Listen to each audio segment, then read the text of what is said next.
Petrol diesel की बढ़ती कीमतों को लेकर न सिर्फ आम जनता परेशान है बल्कि ट्रांसपोर्टर भी परेशान है। ट्रांसपोर्टरों की ये मांग है कि सरकार हठधर्मी छोड़ पेट्रोल डीजल के दाम कम करे। आने वाले समय में इसकी महंगाई की जो मार है वो और आम जनता पर पड़ने वाली है। ट्रांसपोर्टरों की परेशानी को देखते हुए भारत समाचार न्यूज संवाददाता ने उनसे बात की।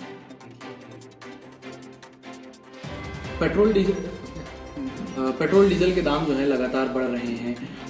इससे आने वाले वक्त में अंदेशा जताया जा रहा है कि माल भाड़े में बढ़ोतरी हो सकती है। क्या ऐसी भी कुछ संभावना है कि पेट्रोल डीजल जो है? बिल्कुल, माल भाड़े में बढ़ोतरी होना तो निश्चित है और ये भार जो है जनता पे पड़ता है।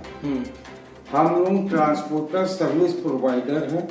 हम लोग कोशिश यही करते हैं कि जनता पे भार कम से कम पड़े। कोरोना काल में सब सो रहे थे लेकिन हम लोग काम कर रहे थे, सबका माल हो रहे थे। तो इस समय डीजल की बेतहाशा बढ़ोतरी हो रही है। सरकार किसी मामले में सुनने को तैयार नहीं है।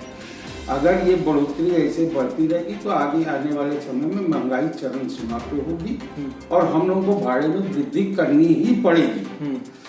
ये भाड़ा जो है कितने सालों से जो है भाड़ा जो है डीजल के दाम तो हर साल बढ़ते हैं, आपने हर 6 महीने 3 महीने, तो भाड़ा क्या वही है? पिछले कितने सालों से भाड़ा वही है? भाड़ा 2 साल से अभी वही है। 2 साल के पहले रिवाइज हुआ था लेकिन डीजल की बढ़ोतरी के एवरेज में भाड़े की बढ़ोतरी नहीं। ये भाड़ा बढ़ाने का काम कौन करता है और किस पे क्या है? आप लोगों को कॉन्ट्रैक्ट होता है जिसे आप कहते हैं कॉन्ट्रैक्ट? हमारा कॉन्ट्रैक्ट सभी पार्टियों से होता है। पार्टियों का प्रोसेस है, हम उनको लेटर लिख के देते हैं, फिर उनकी हेड ऑफिस जाता है, वहां से वृद्धि होती है।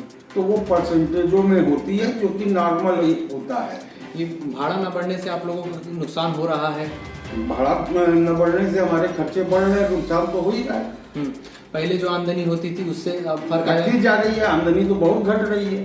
क्या आने वाले समय में ऐसा भी? आने वाले समय में हम लोग को ट्रांसपोर्ट रेट एकदम खत्म कर देनी पड़ेगी, बंद कर देना पड़ेगा। अगर यही हाल रहा और सरकार ने नहीं सुना और पार्टियां भी नहीं सुनी, महंगाई को देखते हुए हर जगह कंट्रोल हो जाता है कि रेट न बढ़ाओ, लेकिन कहाँ तक हम लोग ढोते रहेंगे माल? तो सरकार तो कह रही है कि पेट्रोल और डीजल के दाम तो ठीक हैं, ये ट्रांसपोर्टर वाले जो है अपनी मनमानी करते हैं।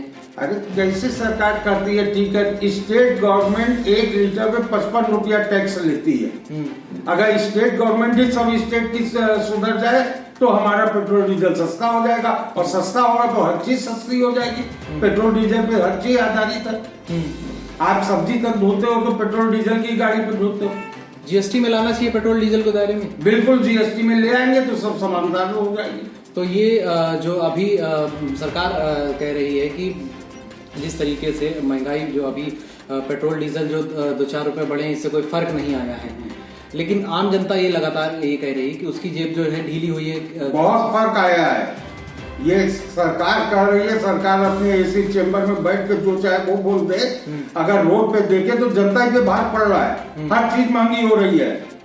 ट्रांसपोर्टर जो फुटकर बुकिंग पार्सल बुकिंग करता है वो पिस रहा है क्योंकि उसके रेट नहीं बढ़ते, वो कॉन्ट्रैक्ट बेसिस पे होता है। लेकिन आप देखिए ट्रक भाड़ा जैसे डीजल बढ़ता है वैसे ट्रक भाड़ा लोग बढ़ा देते हैं।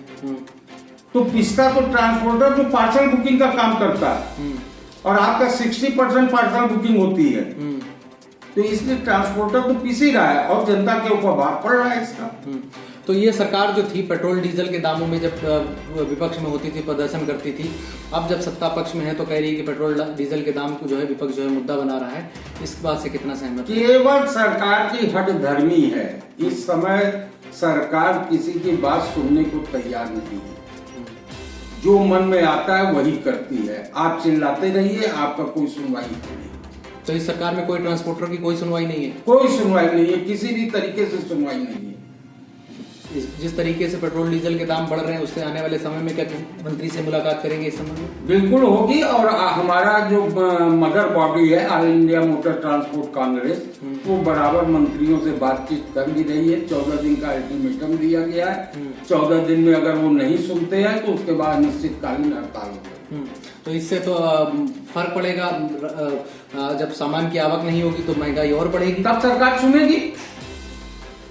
भाई सरकार को अल्टीमेटम दे दिया, हम तो ही ना चाहते किसी जनता को नुकसान हो या कोई हमसे परेशान हो। हम तो इसीलिए सरकार से इतनी महंगाई को सहते हुए, इतने भारी भरकम दामों को सहते हुए डीजल के, तब भी 14 दिन का टाइम दिए कि 14 दिन में आप इसको सही कर लीजिए, नहीं तो हमको मजबूरन होके हड़ताल करनी पड़ेगी।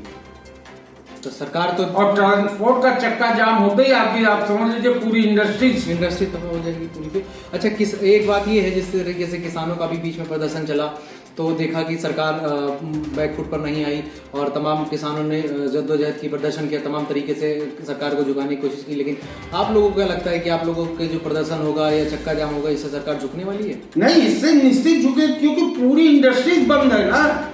अगर ट्रांसपोर्टर ईमानदारी से एक दिन चक्का जाम कर देगा तो पूरा भारतवर्ष हिल जाता है। एक अंतिम सवाल लास्ट में लेते जा रहे हैं आपसे। जिस तरीके से जो परिस्थितियां बन रही हैं अभी ट्रांसपोर्टरों के लिए, पेट्रोल डीजल के दाम भी बढ़ रहे हैं, माल भाड़ा भी नहीं बढ़ रहा है, तो उससे आने वाले वक्त में जो ट्रांसपोर्टेशन पूरा व्यापार है, ये आने वाले समय में क्या इसकी उम्मीद लगाते हैं कि इसमें लोग आना चाहेंगे या फिर व्यापार खत्म होने की तरफ बढ़ रहा है? इस व्यापार में अब नया कोई भी युवा वर्ग तो आना ही नहीं चाहता है, क्योंकि ये व्यापार एकदम कगार की स्थिति में आ गया है, खत्म होने की स्थिति में आ गया है। आरटीओ का शोषण है, पुलिस वालों का शोषण है, डीजल की महंगाई का शोषण है, हर तरफ से टोल टैक्स का शोषण है, हर चीज का तो शोषण ट्रांसपोर्टरों पे हो रहा है। उसपे जीएसटी का जो नया कानून आया है, ये भी हम लोगों को शोषण दे रहा है। क्या करना चाहिए सरकार को आप लोगों के लिए, जो स्थिति बदहाल स्थिति? सरकार इन सब चीजों में सुधार करे भाई। पहले जो नियम चल रहे थे वो चले। डीजल की बढ़ोतरी, भाई डीजल क्रूड आए तो सस्ता है, ये लोग टैक्स इतना लगा के बढ़ा दिए, तो टैक्स में इसकी घटी करें तो हमारा डीजल सस्ता होगा। और ट्रांसपोर्टेशन को क्या सुविधाएं मिलनी चाहिए? जो भाई जीएसटी में सुविधा मिलनी चाहिए, डीजल में सुविधा मिलनी चाहिए, बाकी प्रशासनिक सुविधाएं तो हम लोग ले लेंगे। पहले मेन तो हमारी रेल की हड्डी तो मजबूत करें। तो ये पेट्रोल डीजल के मुख्य मांग है, जिसमें कम हो और जीएसटी के दायरे में उसमें लाया जाए तो कुछ उम्मीद है कि राहत पहुंचेगी, इससे आम जनता को भी और आप लोगों की भी स्थिति में सुधार होगा।